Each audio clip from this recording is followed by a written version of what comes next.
excavating a skeleton believed to date from 500 years ago at Chambers Wharf in southeast London in June. Mola Headland Infrastructure EPA, via Shutterstock London, Britain's fishing or scavenging in the River Thames in central London are a rare sight these days. But in medieval times, the river was teeming with workers toiling along its banks. The 500-year-old skeleton of a man believed to be among them has been found buried in layers of river mud in southeast London, offering a glimpse of a bygone era. Perhaps most intriguing, what remained of his legs was discovered in a pair of thigh-high leather boots, unusual even for his time. Specialists say the man could have been a fisherman, a dock worker or a mudlark, a scavenger who hunted for objects of value by the river. The discovery this summer was announced this week in a statement by Mola Headland, the firm that led digs on the site of an infrastructure project costing £4.2 billion, or more than $5.3 billion.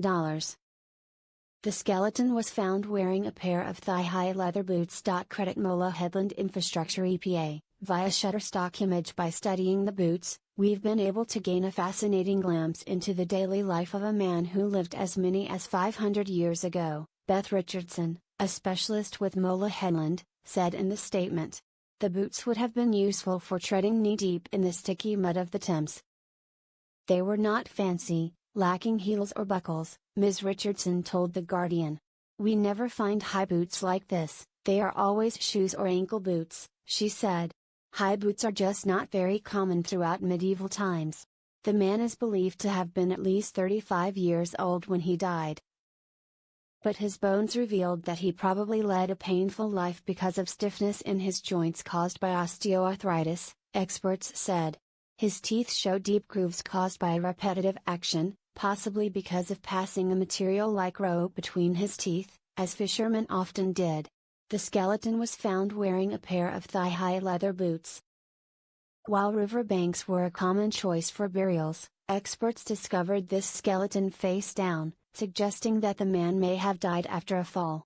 Leather was very valuable at the time, and made to last, so it seems unlikely that the boots would have been buried with their owner. The Thames Tideway Tunnel will run 15 miles along the River Thames in an infrastructure project aiming to capture wastewater that is currently overflowing into the river. The river was a hazardous place even in the late 15th century, so perhaps his occupation was the cause of his death and the reason he came to be discovered, the Mola Headland statement said. The discovery was made on the construction site of the Thames Tideway Tunnel, a project for a sewage tunnel that will run 15 miles along the Thames to capture wastewater that is currently overflowing into the river. Another mega-project has turned up archaeological treasures in London recently, Crossrail, a train line crossing the city, including through a new tunnel, that is set to open next year.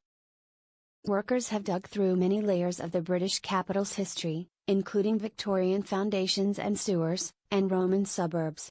Last year, the Museum of London exhibited some of the artifacts found during digging and construction for the Crossrail project. They included some 3,000 items found in ancient burial sites and a Victorian chamber pot bearing the inscription, "Oh, what I see I will not tell."